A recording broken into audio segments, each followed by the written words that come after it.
And a very good evening to you, and welcome to Politics 101 on a Wednesday evening. I'd like to welcome everyone down to the show. It's that time. It's that time, our midweek edition.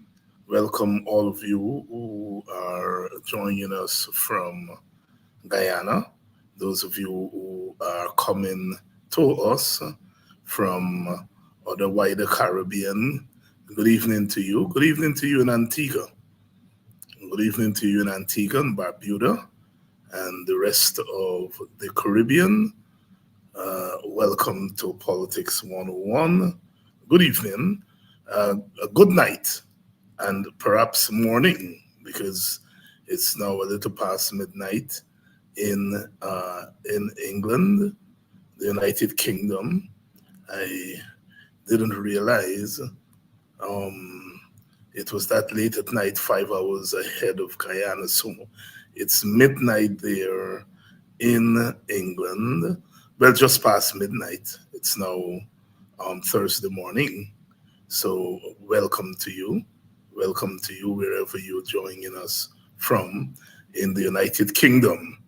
And those of you in other parts of Europe, in France in particular, welcome to Politics 101. Please share the link. If everyone shares the link, then we are able to maximize our audience. And some of you are already here. So welcome down. Good evening, Dunsford. I recognize Dunsford is from Mocha, Arcadia. Jennifer, Claudette, Virginia, welcome. Virginia, welcome. Good evening to you, Virginia. Welcome to Virginia, welcome.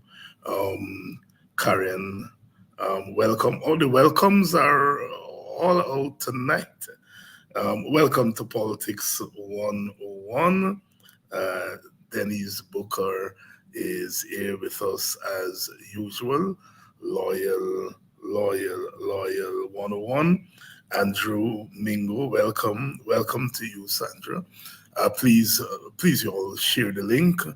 We're on tonight. And we are going to continue our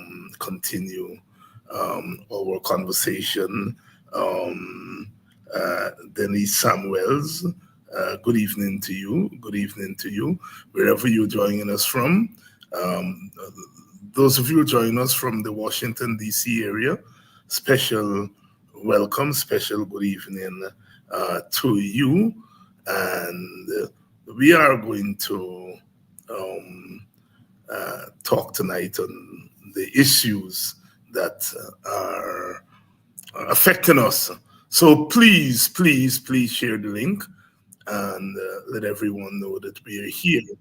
Good evening to you in Linden, the wonderful people of Linden, Wisma, Mackenzie. Good evening to you. Good evening to you on the quarantine. Welcome to Politics 101. Not forgetting our friends down there in the south of the United States. The south of the United States, particularly in Georgia, Atlanta, Georgia. Some of you are there in South Carolina, neighboring state. Texas, I know, is usually in the house. Good evening to Mr. Robertson, Thomas Robertson, down there in Georgia. Good evening to you. Good evening to my friend Aubrey Paul in Texas. Good evening to you, South Carolina, Mr. Morgan, Osea Morgan in South Carolina. Good evening. Good evening to you, Mr. Edward David, Mr. Clifton Stewart. Welcome. Please, you all share the link and let everyone know that we are here. We continue to do battle.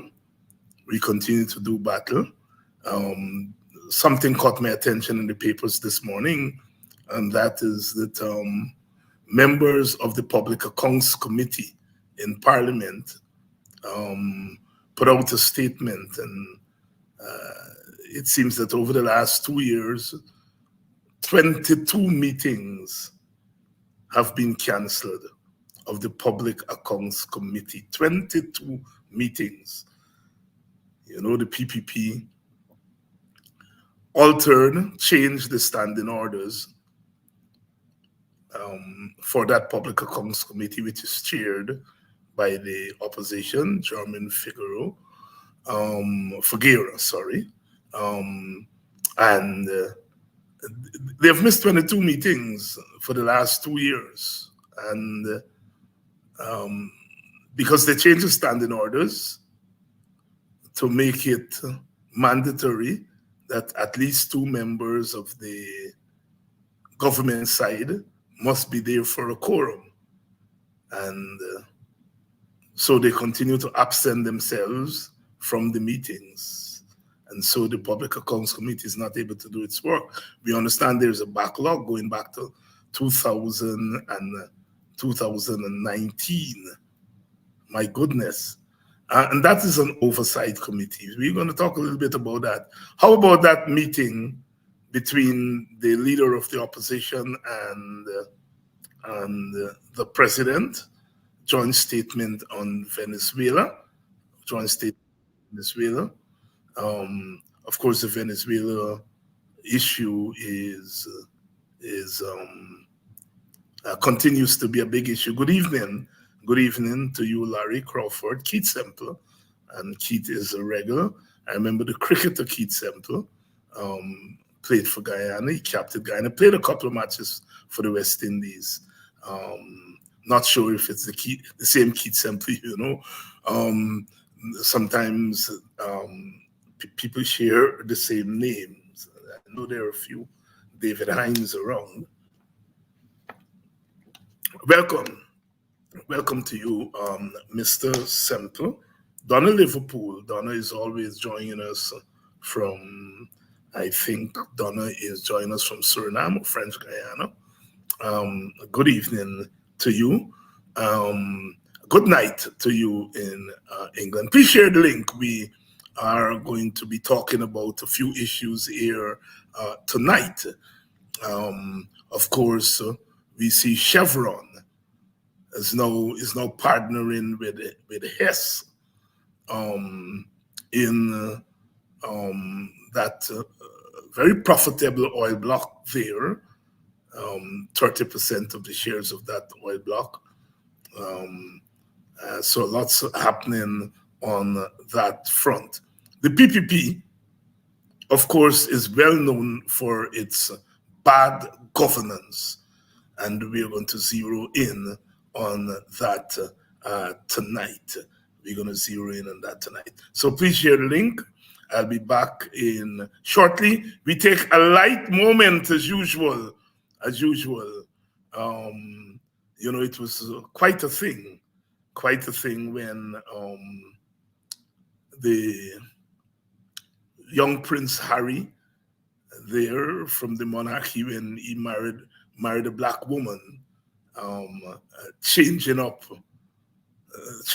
everything there, and bringing the issue of race and so on as far as the monarchy, and that was quite a development. I remember it there. Good evening, Thomasina Ben. Good evening, Shelley. Diane is watching from Washington, D.C., and that's a place that I know quite well, live there, and my people are still there, and I go there quite often. Annette Cummins, good evening.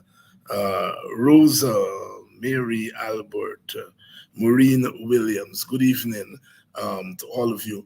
We're going to take a short break, and when we come back, please share the link. When we come back, we will begin to talk about the issues that we mentioned tonight.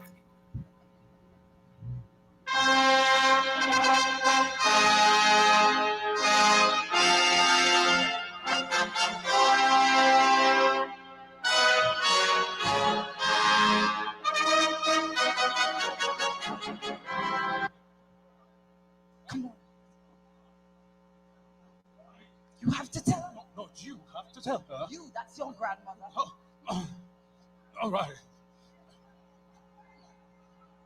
Grandmummy. Yes, darling. What is it?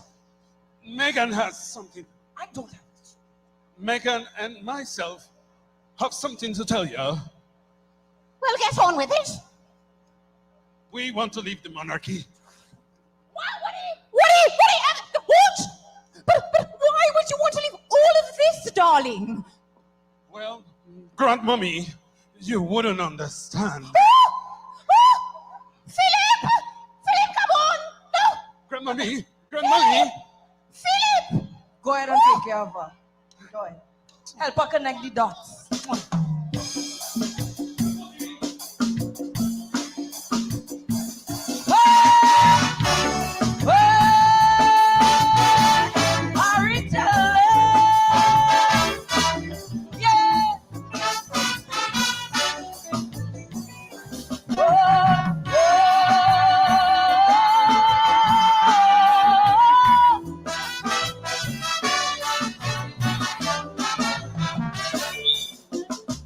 When Sparrow did sing about the white meat and thing, man them start to fret like he never eat a dark meat yet.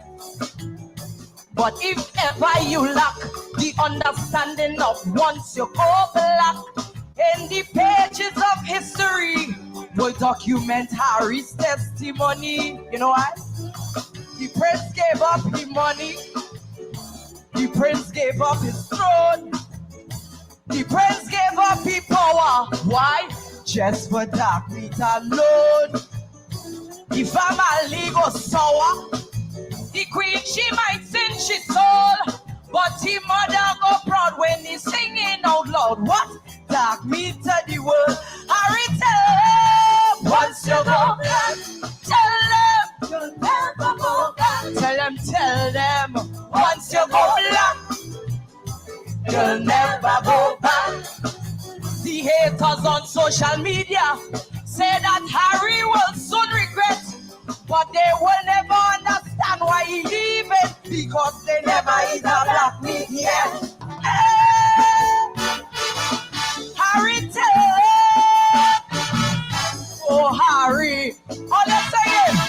Go Harry, go Harry, go Harry.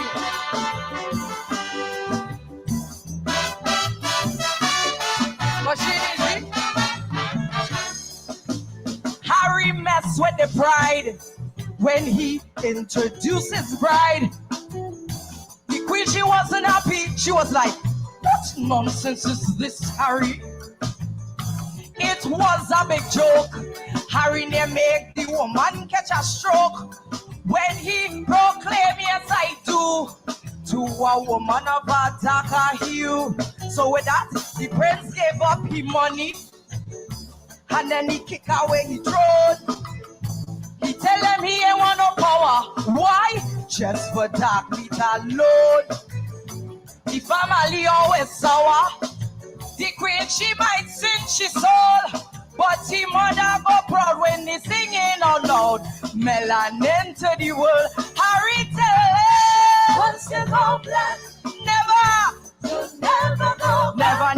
Never. Once you go black, never, you'll never go back. The queen say, Harry, my grandson, you was always happy with the rules that we set, but she can't feel what Harry is feeling because she never eat a black meat yet. Hey! Harry tell him, everybody sing, go Harry. What? Go Harry. Louder. Go Harry.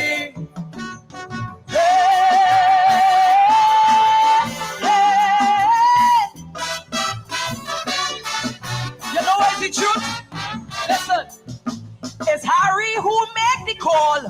He said, not my wife at all. It still makes him shudder, the way the people treat his mother.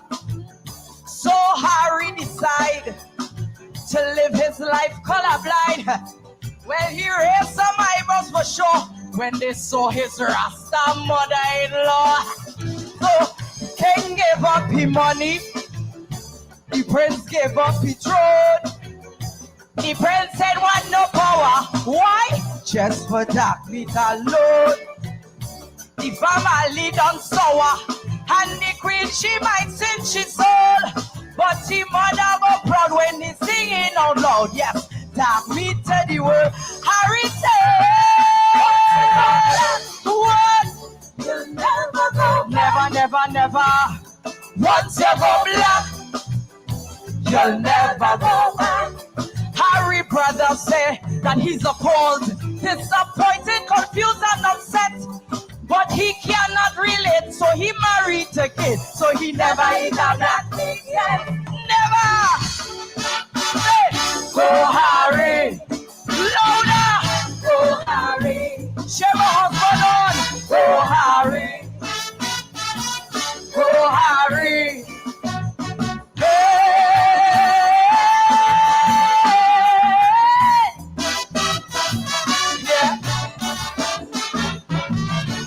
Inside the short time in the palace, he enduring all the malice. Some men want to say it, but half of them who complaining was racist. They thought that Harry wouldn't have gone as fast to marry, but the power of this black beauty making go down on not one but on the two knees. So the prince gave up his money, and then he kick away his throne. He telling me he want no power. Why? Just for dark meat alone. The family still in shock, and the queen in pure misery. But his mother go proud, cause Harry is now contributing to black history. Harry said, once you go black, never, you'll never go back. Never, never, never. Once you go black, you'll never go back. Harry say, my love, pack your clothes, let we ship out with no regret, cause these people can't grasp why it's so finger licking, because they never eat a black meat yet. Harry, go Harry, what we say? Go Harry, go Harry, love you.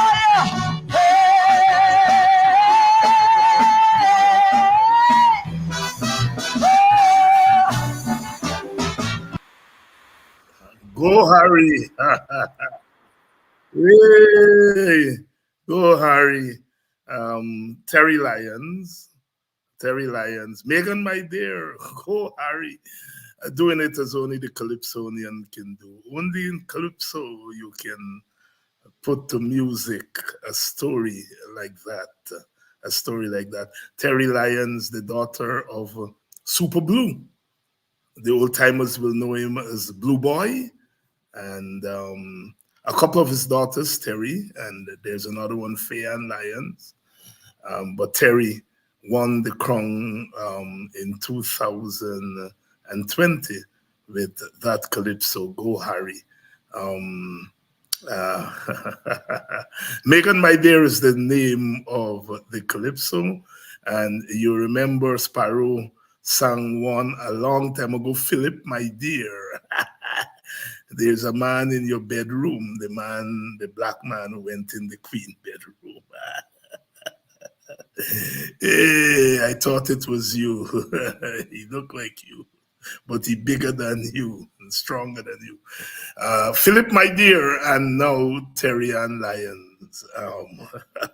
Megan, my dear, bringing to the forefront the question of race and empowering Black women, lifting up the Black woman, You know, once you go black, you don't go back, and empowering the Black woman in song, and as I said, bringing to the fore the question of race, and doing as we do in music. You know, Sparrow again sang "Never Eat a White Meat Yet." Well, Terry Ann is saying, well, you know, there is relish also for for blackness. Megan, my dear, Megan, my dear, the Calypso art form, our gift to the world, a music that developed on the slave plantation as a form of resistance and has come through in time. Of course, our newer musical song, reggae, itself comes out of calypso. Reggae, a combination of calypso and mento, which is the folk music of Jamaica, and rhythm and blues. Our new music, reggae emerging in the 1950s, first as ska, and then transitioning to rocksteady, and then from rocksteady into reggae, and then laterally dancehall. And it seems as though now we're going back to some roots reggae again. The music constantly evolving and constantly moving. The Hispanics have their reggaeton, and high life in Africa is itself influenced by calypso and reggae. So we brought with us from West Africa the kaiso, which over time became calypso, and now we are giving back to Africa the music created in the diaspora. Music has always been a part of us, and the calypso is the modern music of the English-speaking Caribbean in the way that jazz and the blues are the modern musics of Black America, always enriching the world with our song. Good evening. Please share the link. Please share the link. It's good to be alive. It's good to be Guyanese. It's quite a time to be alive because we are seeing all the contradictions playing out in our country. Good evening, Naomi Randolph. Good evening to you, Sean Rodney. Good evening to you, and welcome to Politics 101. The whole question of good governance is critical, is really critical to Guyana. In this period of oil and gas, enormous wealth coming to our country.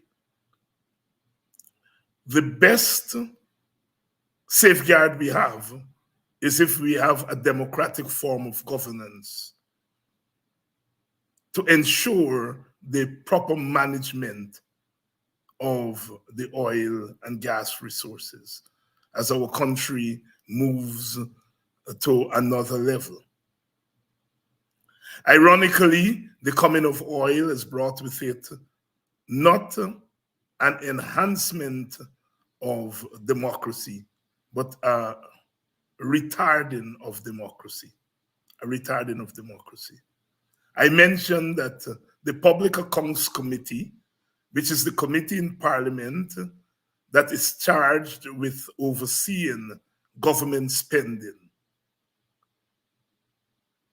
That committee is chaired by the opposition thanks to some constitutional modifications 20 years ago, where the sectoral committees would be chaired by the opposition.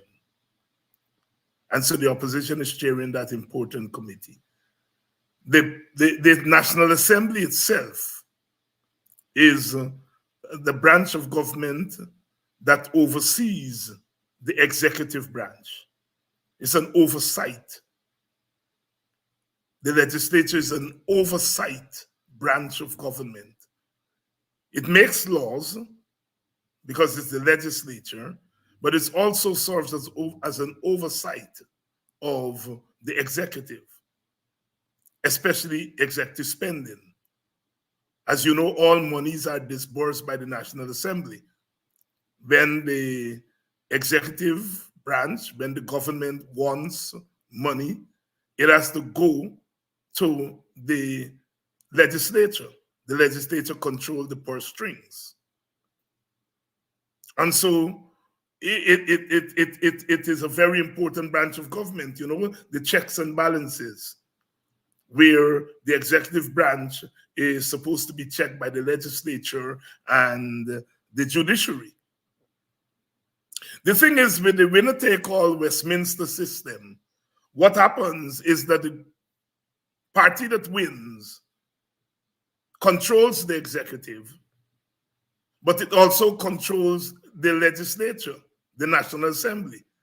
It uses its majority to control the National Assembly. So in many regards, the winner-take-all Westminster system really allows the same party to control two branches of government. And so, in a sense, you're asking the winning party to oversight itself. In the first place, they are members of the executive branch, members of the cabinet, who are also members of the legislature. So there's no separation of powers. There's a fusion of the power. In the United States, for example, there's a separation of power. If you are going to become a member of the cabinet, you have to resign your seat in Congress. They have what is called strict separation of powers. In the Westminster system, there's no strict separation of powers. And so the ruling party gets its way in both branches of government. Of course, the understanding is that you may be a member of the ruling party and a member of the legislature, but if you see something is going wrong in the executive, you will vote against it. That hardly happens. It doesn't happen very much at all, very often. The last time, in a really big way, was in Barbados, and that was a long time ago, way back in the early 90s, when some backbenchers of the Democratic Labour Party voted against their own party. Mr. Erskine Sandiford, who just died the other day, and he was going to be toppled by his backbenchers. He called an election rather than being toppled. So that was an instance in which members of one party disagreed with their own party and its behavior in government, in particular the Prime Minister. And they were about to move a vote of no confidence. The Prime Minister called an election. The DLP lost. Owen Arthur came to power and stayed in power, the Barbados Labour Party, for almost 2 decades. We had a no confidence vote the other day. But that no confidence vote was part of regime change. I gave a guest lecture at the University of Guyana a few days ago, and one of the students asked me whether the no confidence vote was a vote based on class or a vote based on race. And it was a very, very perceptive question. Because if you are going to vote against your own party, you have to have some good reason to vote against your own party to bring down that party in government. And Mr. Charan Das' argument was that sugar workers were neglected. And that was the reasoning for his no confidence vote. Well, if we look at the sugar issue, what the coalition government was doing, it was reforming the sugar industry. As we know, sugar bleeds a lot from the rest of the economy because we are producing sugar way above the price in the world market. We are producing sugar at about 40 cents per pound. Sugar is selling at 12 cents per pound, in some instances, 20 cents per pound. So we are subsidizing sugar. And when we subsidize the sugar, we are really subsidizing those who are buying the sugar. Because when we sell the sugar to England or America at 20 cents per pound, when we are producing it for 40 cents, then that 20 cents per pound, we are subsidizing the buyers. And so what the coalition government was doing was trying to say, look, we want the sugar industry not to be a drain on the rest of the economy. We want the sugar industry to be profitable. And that is happening all over the Caribbean. A lot of the Caribbean countries have diversified out of sugar. Because for a long time, the price of sugar on the world market had declined as the world discovered new sweeteners. Sugar was no longer profitable. Jamaica got out of sugar very early, and they diversified into bauxite and bananas and tourism. A lot of the Eastern Caribbean countries diversified into bananas and tourism. Trinidad, Barbados, Guyana, and to some extent St. Kitts remained in sugar.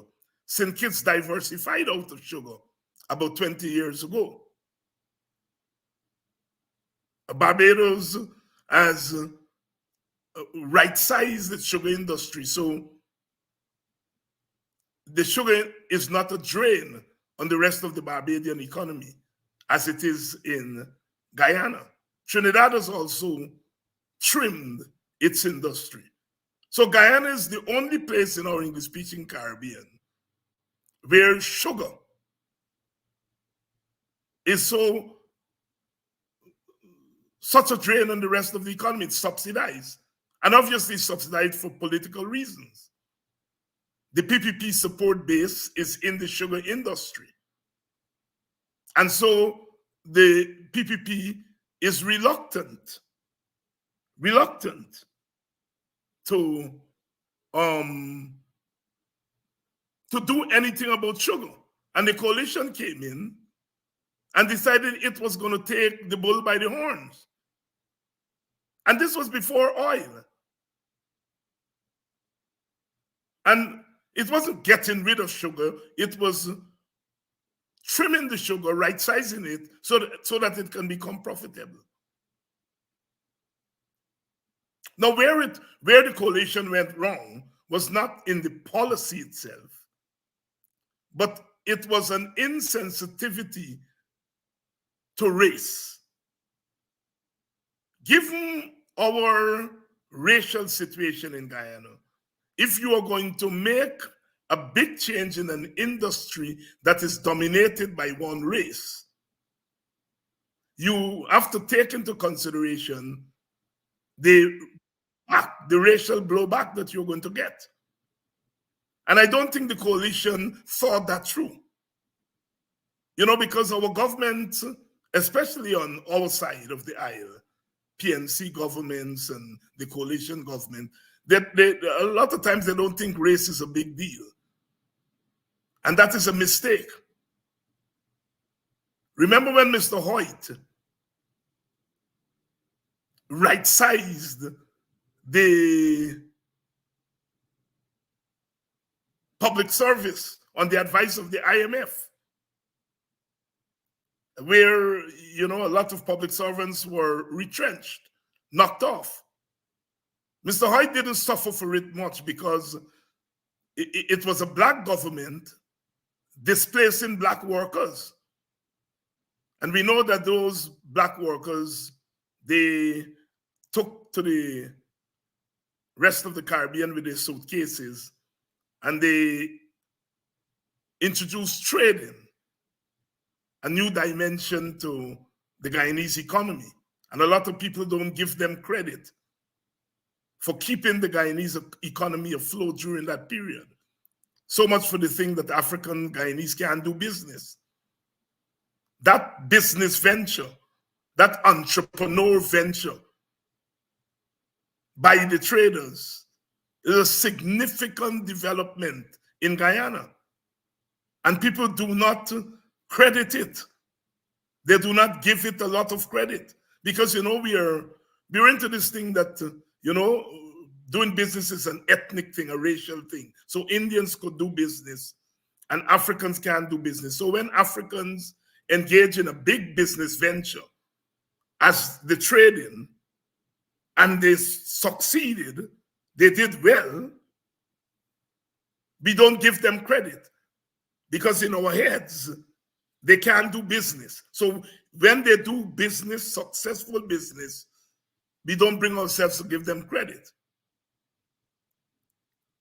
Any perceptive government would have developed that new aspect of the economy, would have invested in those small businesses because they were small businesses.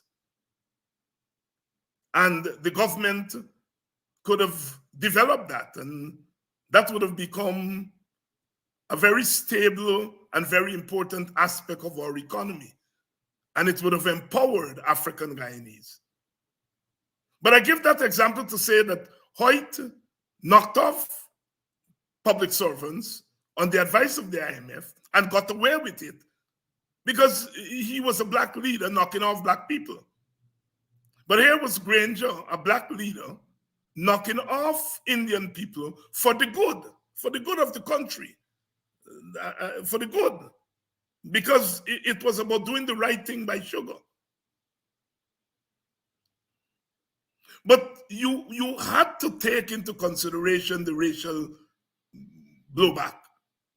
And at the coalition taking that into consideration, it would have operated differently. It would have done the same thing differently. So when Sharon Das says that he brought down the government, he voted against his own government because of what they did to the sugar workers, he was being disingenuous. Because ultimately, right-sizing sugar would be beneficial for sugar workers.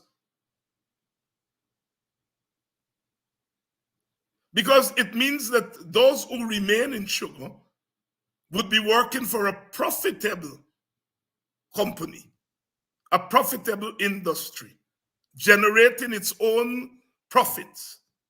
And that would mean better wages for the workers. And it wouldn't be a strain on the rest of the economy. And those who had to get out of sugar,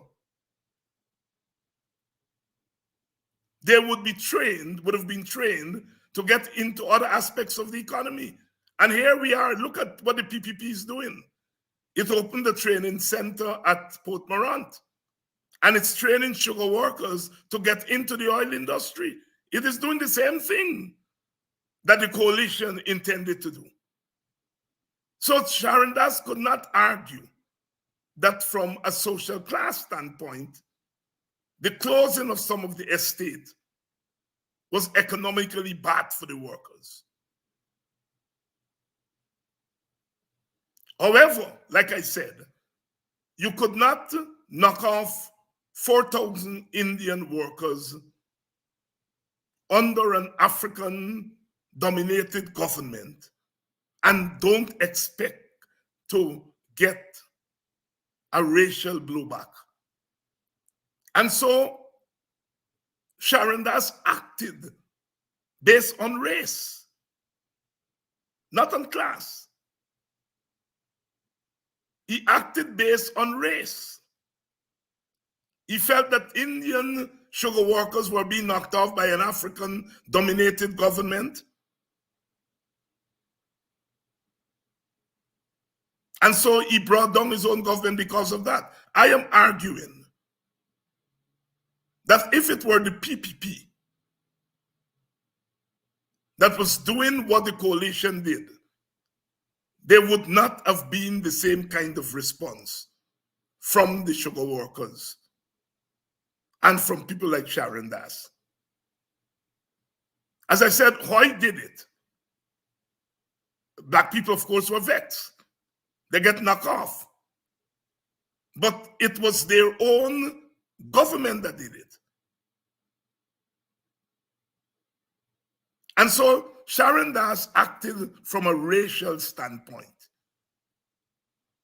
when he brought down the government.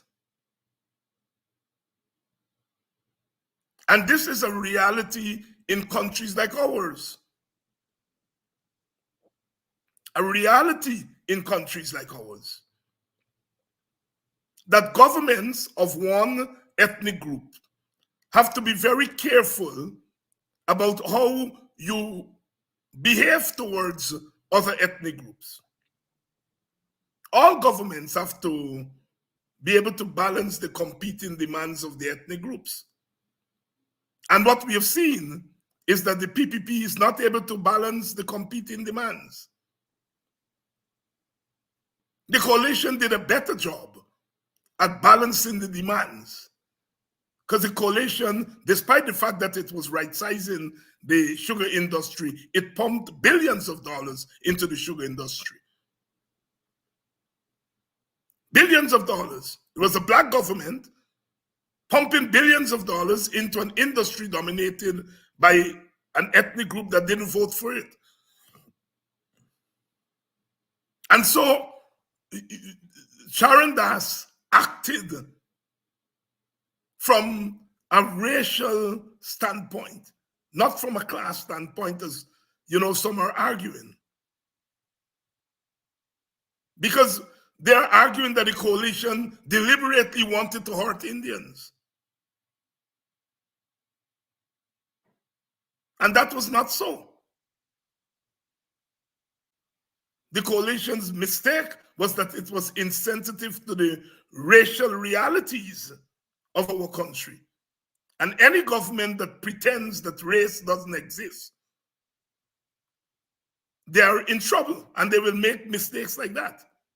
The PPP is making the mistakes, but unlike the coalition, which did it innocently, the PPP is deliberately. If the PPP has taken the decisions, we are pressing ahead, and whether it affects Black people negatively or not, we don't care. That is the difference between the two. And so therefore we get back to Parliament, the National Assembly. We don't find that people of one party don't normally vote against their own party in Parliament. It means, therefore, the party that controls the executive controls the National Assembly. And I keep saying Parliament, but that's wrong. Parliament is the National Assembly plus the president. When the president goes to the National Assembly to address the National Assembly becomes the Parliament. That's the difference between National Assembly and Parliament, right? They're not the same thing. We use them interchangeably, but they're not the same thing. The National Assembly, as it stands, is controlled by the PPP with a one-seat majority. And it is using that one-seat majority to control the Parliament and to make the Parliament a rubber stamp, the National Assembly, a rubber stamp of the executive branch. Now, when they gave the chairmanship of those committees, the Public Accounts Committee and other sectoral committees, when they gave the chairmanship to the executive, to the opposition, it was a way to get the opposition to have some kind of influence in a National Assembly that they don't have a majority. And what the PPP did is to take away that device. It used its one-seat majority on the floor to change the standing orders. In a sense, violating the spirit of the Constitution. Because the Public Accounts Committee, the chairmanship was given to the opposition to bring about some kind of sharing of power. And the PPP used its one-seat majority to take that away. It's not a violation of the letter, because there's nothing in the law that says that the sectoral committee, the public accounts committee, should be chaired by what the quorum should be and all of that. So the PPP uses majority, change the rules, so you have to have 2 government members, and by doing so, it in effect took back the power that was given to the opposition, took it back. So now the committee doesn't meet. They've missed 22 meetings because the opposition members do not turn up.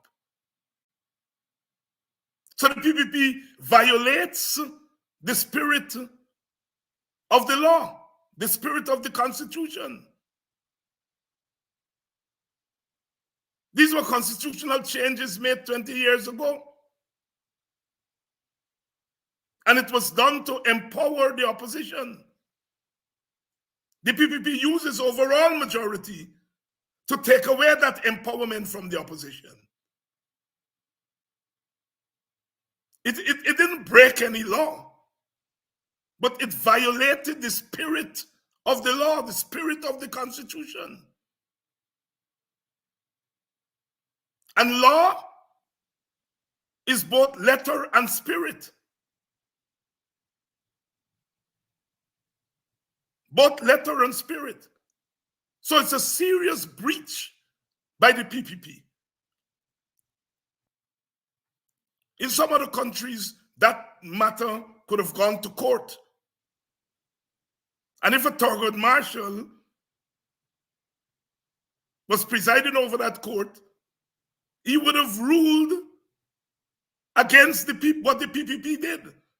Because Marshall's doctrine was that the court should be an instrument of expanding democracy, not taking away democracy. Expanding rights, not taking away rights.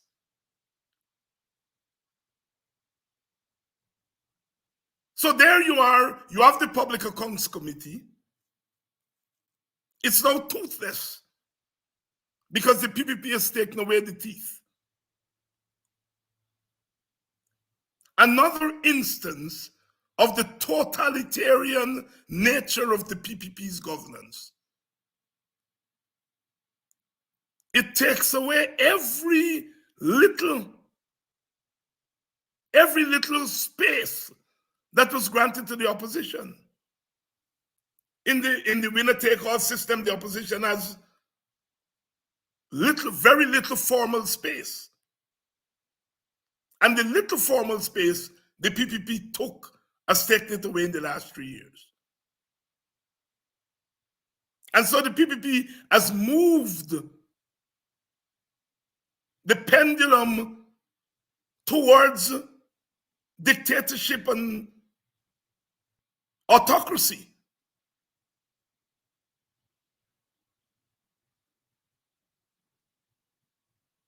So we are normally critical of our parliamentarians on the opposition side. And I'm not saying to you all, don't be critical of them. I'm just trying to explain that they literally have no power in that institution. I hear people like Ravi Dev would say the opposition is not using, Ralph Ramkaran and others, I hear that too. The opposition is not using these committees.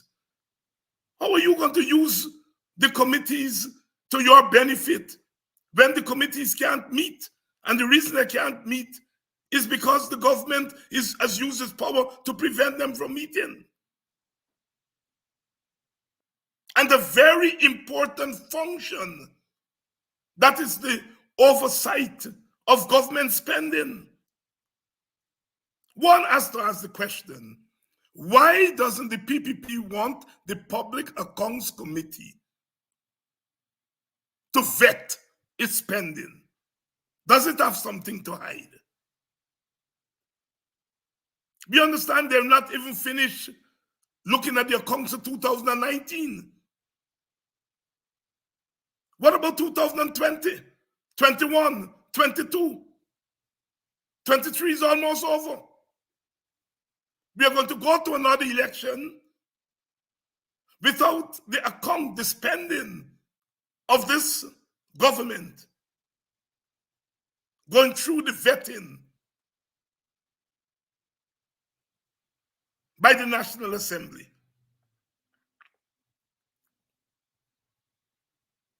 You see, when we talk about democracy and democratic government, these are the things that we have to point out. Guyana is not a democracy. It's not a functional democracy. It's a democracy in name only. We have elections, but the elections can be manipulated. We have sectoral committees in the National Assembly that are chaired by the opposition, but the committees are not meeting thanks to the government action. So I want you all to understand, when we say this government is not democratic, what we are talking about. Of course, there are countries where you don't have elections. We have elections. But the architecture, the rules for the elections are so crooked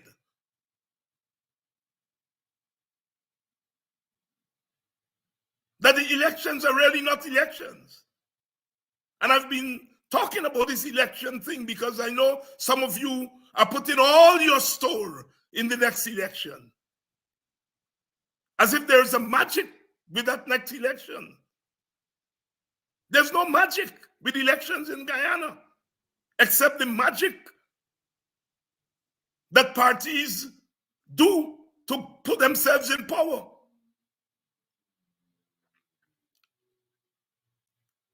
I said this morning on Brother Kidaki's program, we're talking about, the election. That if an election is called tomorrow, it will be a disaster for our country. We are not in a position to have credible elections in Guyana. If we go to an election where the two sides do not agree on the rules for the elections, we are opening this country to serious trouble. Because I tell you, the supporters of the now opposition are not going to take a second installment. That I know.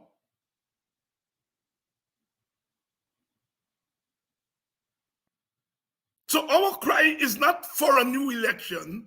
Our cry must be for new rules for election.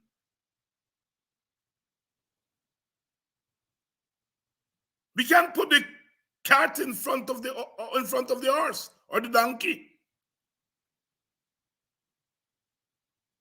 We cannot afford to go to a next election with the same rules, meaning the same voters list, the same lack of oversight. We cannot afford to go to an election again with that. So our battle cry must be for new election rules, not necessarily a new election. Let's see it about the business of the new rules. CARICOM, which helped to give the election to the PPP. However, in that report, it said GCOM is in no position to preside over a free and fair election. CARICOM said that. They gave the election to the PPP. But I said GCOM is in no position. Ambassador Lynch, as she was leaving, said that if we are going to have proper elections in 2025, we have to change the rules now.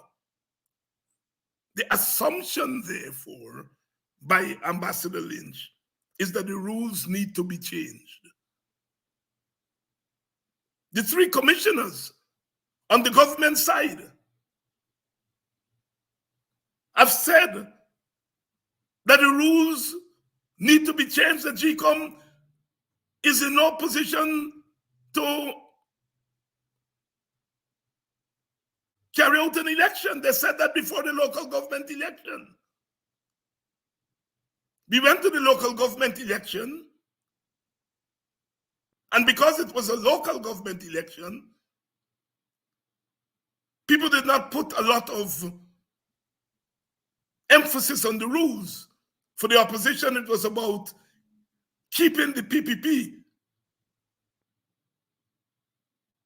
from getting control of the municipalities, Linden, Georgetown, New Amsterdam, etc. And so the opposition didn't pay too much attention to the rules and the rigging that may have taken place. But when it comes to a general election, they're not going to do that. They are going to look at the rules.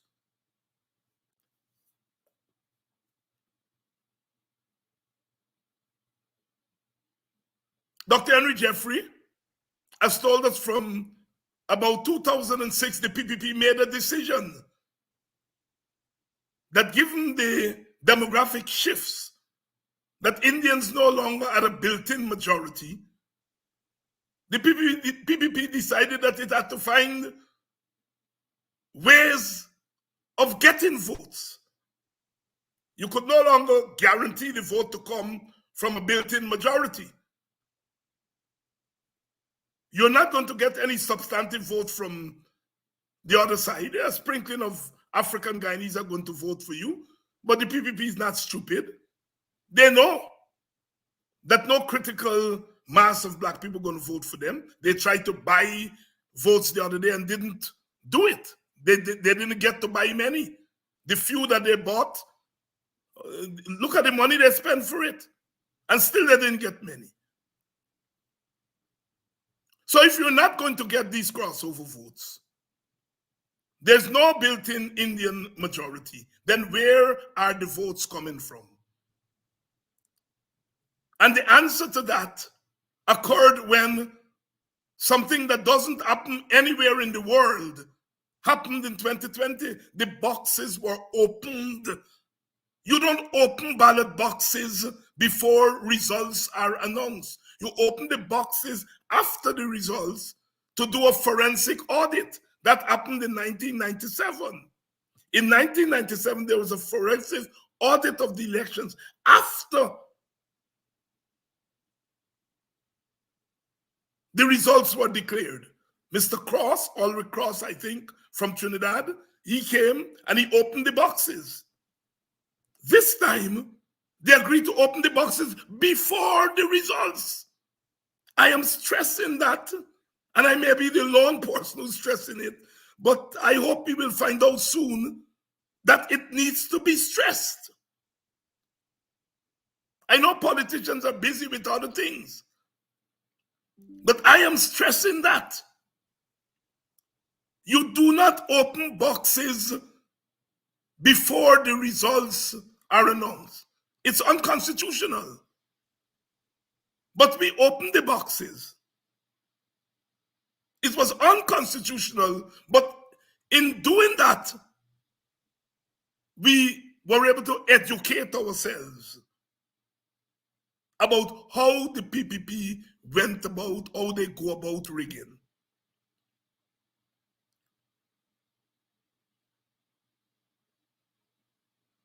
And that voters list, that padded voters list of over 200,000 votes. Now, of course, 200,000 people are not going to vote.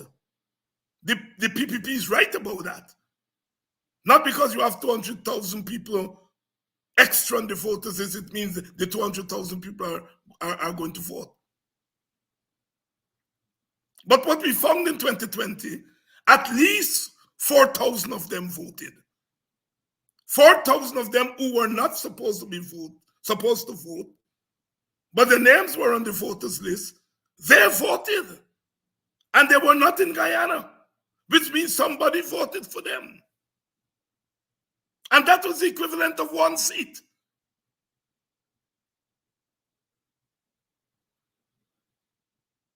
We learned that through the recount. Although the recount was unconstitutional, that fact cannot be erased.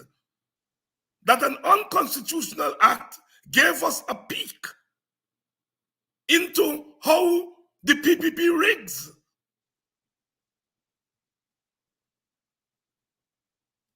At least 1 seat. And I am very sure that if a real forensic audit went on in 2020, they would have discovered more impersonated votes.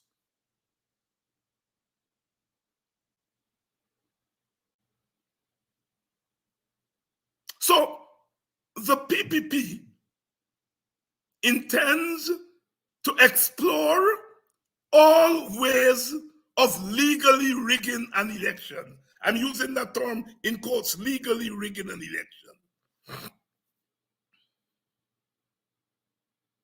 You see, the court said that the bloated voters list, they can't do anything about it. So the court is saying it's not illegal. So we have a padded voters list, but it's not illegal. It's padded, but it's not illegal.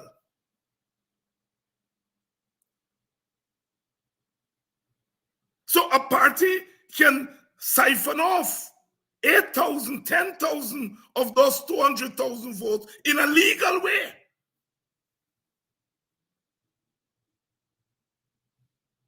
The National Assembly, the PPP used its majority to make it easy to get birth certificate. The president assented to the bill. It's now law that you can go and get a birth certificate like this. A birth certificate is a source document. That all you have to go and swear before a justice of peace that you are this person, you get a birth certificate. And we know that birth certificate is a source document for voting.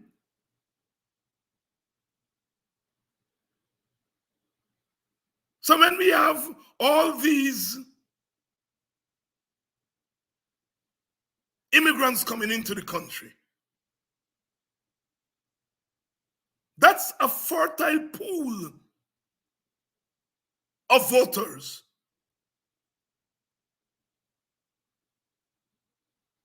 We don't know how many. The other day, I think it was a Mansa or someone of the parliamentarians. We do not know how many citizenship, how many people have been granted Guyanese citizenship over the last couple of years. The government is not giving that figure. We don't know. We don't know who have been granted citizenship.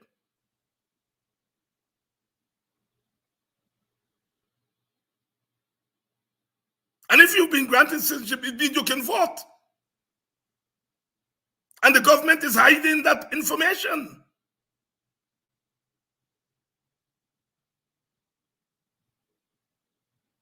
So,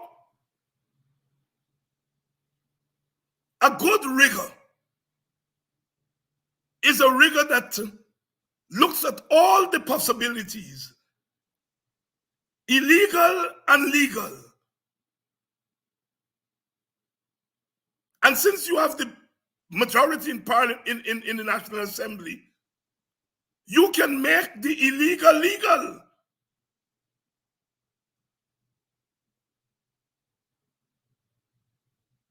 By using your majority. So the PPP is busy rigging the system. If you rig the system, then rigging the election becomes easy because the system that you're using is rigged in your favor. That's what the PPP is doing. They know that they're likely to be caught with voter impersonation. Biometrics will catch them. And even without biometrics, the opposition is going to be much more vigilant as to who is going to come in to vote on that day. So the PPP will calculate that we are not likely to get very many votes via voter impersonation as we did the last time. So we have to find other ways of making up. When you hear politicians say we'll be in power for the next 40 years, take a hint. Take a hint.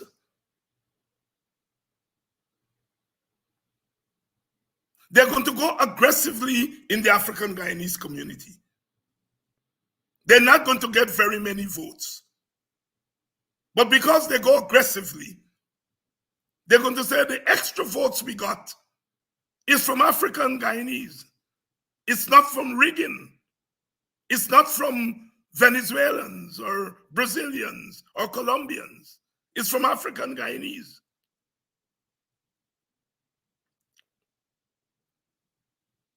They have an elaborate strategy to rig the next election.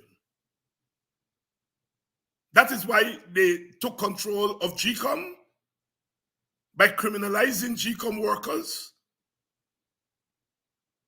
They have taken control of GCOM from the CEO right down. And it is GCOM that will ultimately have to decide on an election. They've taken control of GCOM. You see, I'm not saying these things to dampen our spirits. I'm saying these things to be real because I notice sometimes some of our good friends and our supporters go off on this thing. Let's get the next election and we're going to vote them out. I want them to be voted out at the next election. But I don't want the next election to be a searching in the dark. There must be rules that would prevent any party from rigging.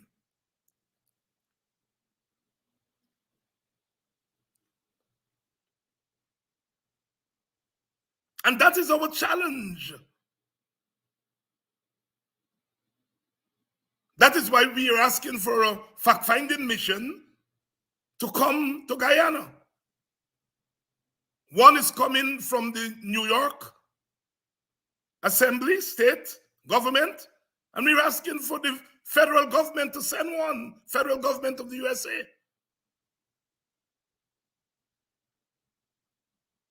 And we want them to come and to investigate human rights violations, but also investigate electoral violations. Those are the two planks that we have to work on: human rights and electoral. Human rights include racial discrimination, gender discrimination. Those people don't want anybody to come and peep in this country. Look at the story with the Doctors Without Borders, or what I think that's what they're called. Those people have been coming here. They're now preventing those people from coming. They do not want outside people to come here and to see behind the big buildings that are going up what actually is happening.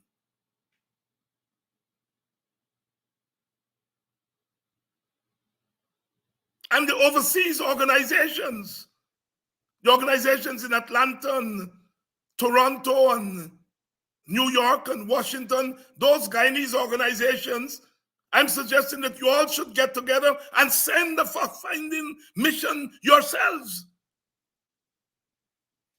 So we're not asking just the Americans to send a fact-finding mission. The Guyanese organizations should come together and pass a resolution to send a fact-finding mission to your own country. Put it together. It doesn't have to be just Guyanese. You can get people from the Caribbean islands. But you Guyanese organizations are the ones who are sponsoring the fact-finding mission. And because they will say, well, you all are Guyanese, you all are biased, make the fact-finding mission include specialists, people who know what fact-finding missions do, include people from other countries. We should flood that place with fact-finding missions.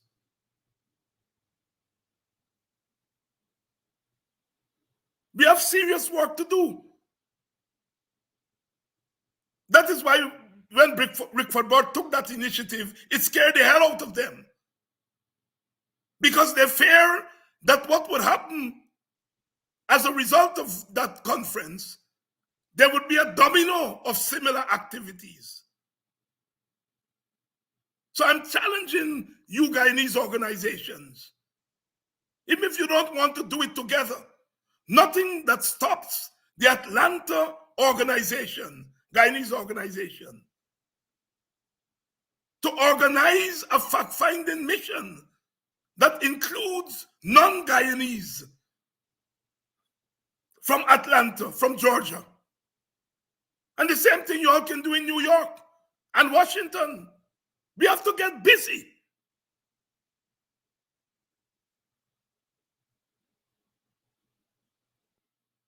We have to get busy.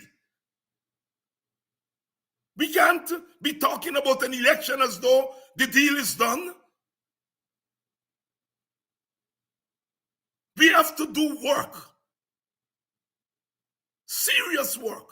So your Guyanese organizations, I know you all still send barrels home and so on. That's good. People need that.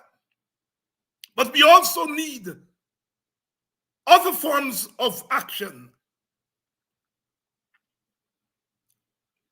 I think the PPP is going to use money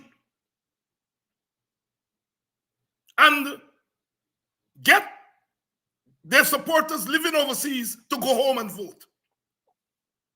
Nothing illegal with that. I think the law says you have to be domiciled there. That will be a challenge. In the Caribbean islands, that's a big issue. The parties, they charter planes. The planes going in the morning, 3-4 plane load. People vote.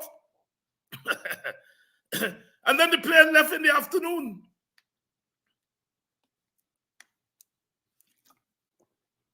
Because in many regards, they have the same problems like us. With these people on the voters list, but they're not living in the country. And they open the parties openly. Those of you who live in places like St. Kitts and I don't know if they still do it in Antigua. But in those islands, Grenada and those, they charter airplanes. And the PPP, I'm sure they're looking to do that. They may not charter planes, but they will pay for people to go into the country. It's not illegal. It's not illegal. It's cheating. It's rigging, but it's not illegal.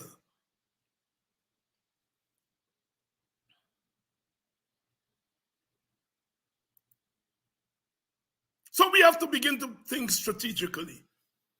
And the reason they don't want us to have these programs is that we can talk about these things and educate ourselves as to the challenges before us. You see, a lot of times we are unfair to political parties. I mean, political parties need the blows that they're getting. I'm not saying that you all shouldn't blow them. But we expect the political parties to do everything. Political parties are generally in the business of raising money, fielding candidates, winning election and governing. That's where 90% of their energy, 95% of their energy go to. These are the things that we are talking about. Political parties generally don't pay attention to these things. So I understand political parties will be talking about election and crossover votes and all that stuff. But people like myself, we, the rest of us, we have to point out and work to stopping the rigging. And as I said, the rigging is going to be done illegally and legally. It is being done as we speak. As I point out, there's a trade-off. Immigrants are coming in. We don't know who are in those. There may be gang people. I'm sure they're gang members. They're intelligence people. All kinds of people are coming over our borders. And the government doesn't care because it sees a way to get a couple of seats from those people coming over the borders. But in getting a couple of seats, a lot of other things are coming over those borders.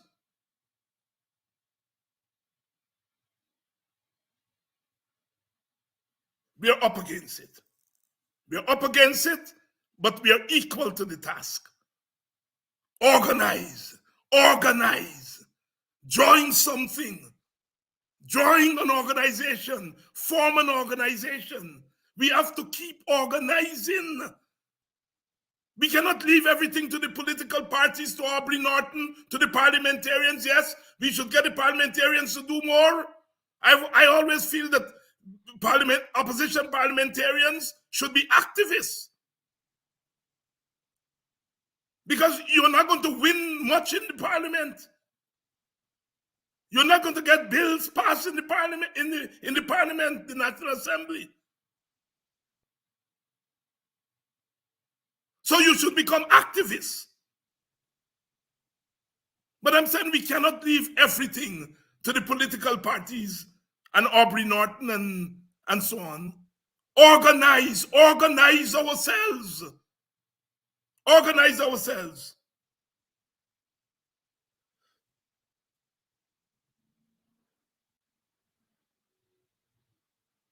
Dr. Hines, not too many of them from Richmond Hill and Ozone Park wouldn't make the trip to vote.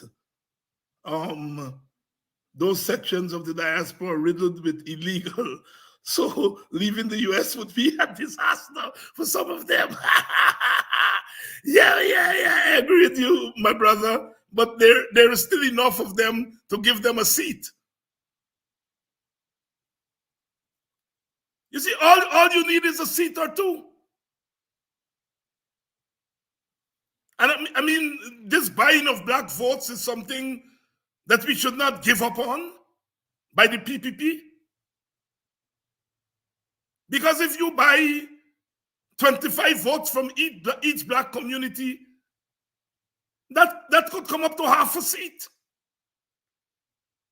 3/4 of a seat.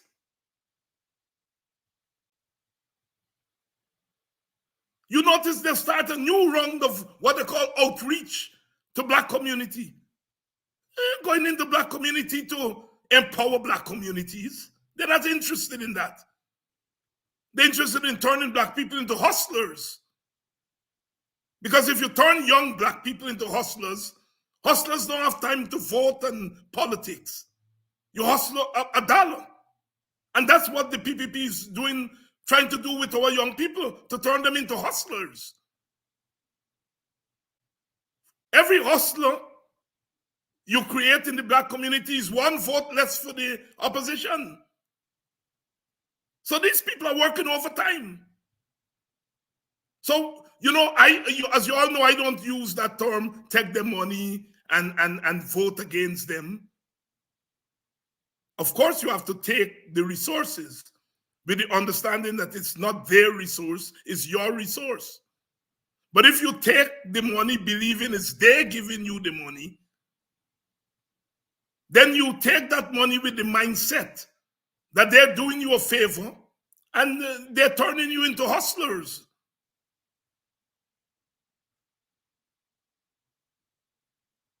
And like I said, all they have to do is to turn 3,000 young black people into hustlers. That's half a seat.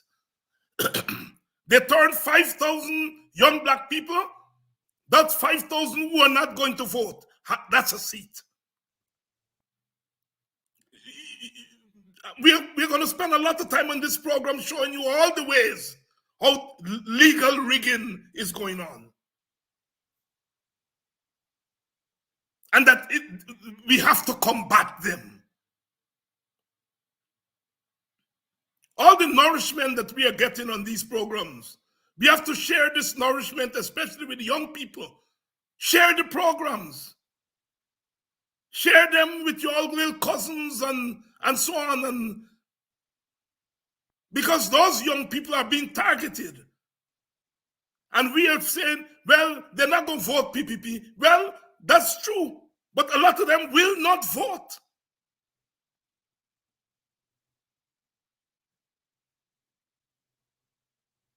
Will not vote. And everyone them not vote is a vote against the opposition.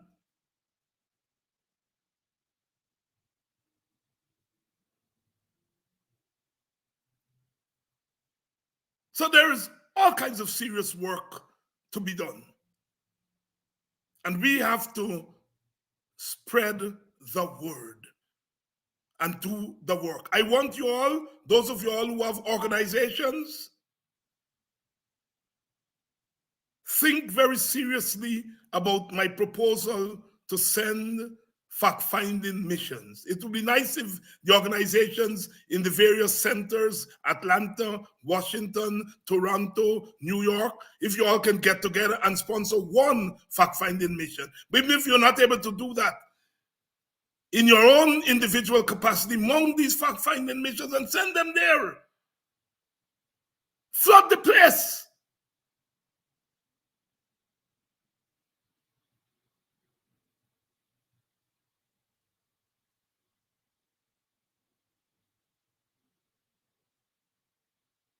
I thank all of you for the support that you all have given. So many of you have reached out to me privately and thank me and others for what we do.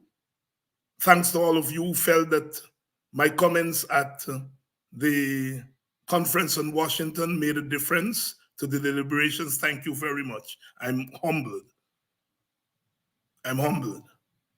It makes a difference when we hear from our people that they big us up sometimes, because sometimes it's difficult to wake up in the morning and say, let me start all over again. Thank you, God, for sparing my life. And here I start all over again.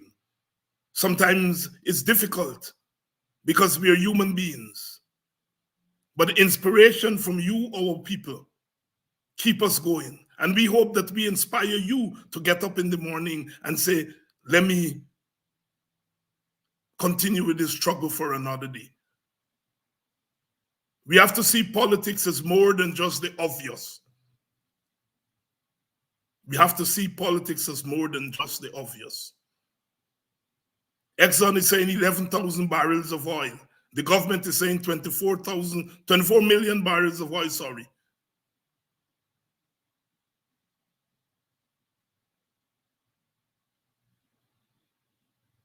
Professor Clive Thomas puts it at 25, what am I saying, billion barrels of oil. So there's wealth. Despite all the talk about how we are being cheated, and we are being cheated by the big companies. But if we pay all of our attention to what we are being cheated of by the big companies and pay little attention to how our own government is cheating us, then we're not making any progress. We have to tackle this thing on all fronts. On all fronts. all fronts. I'm trying to get the someone of the parliamentarians to come here and for us to talk about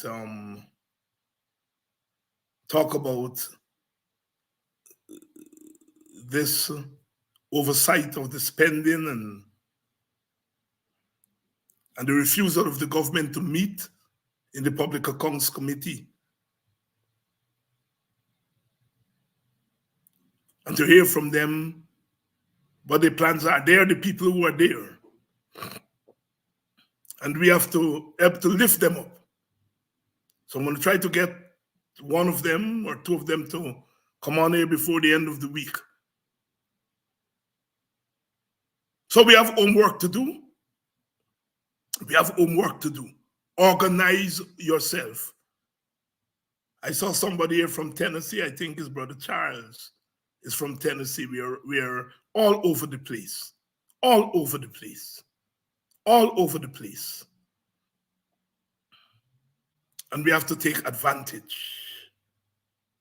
We have to take advantage of our situation and use it to our advantage. Good night. It's night now in Guyana, New York, and other places. It's morning in England and other parts of Europe. Thanks for joining us. Tomorrow, I'll be back again, as they say, bright and early.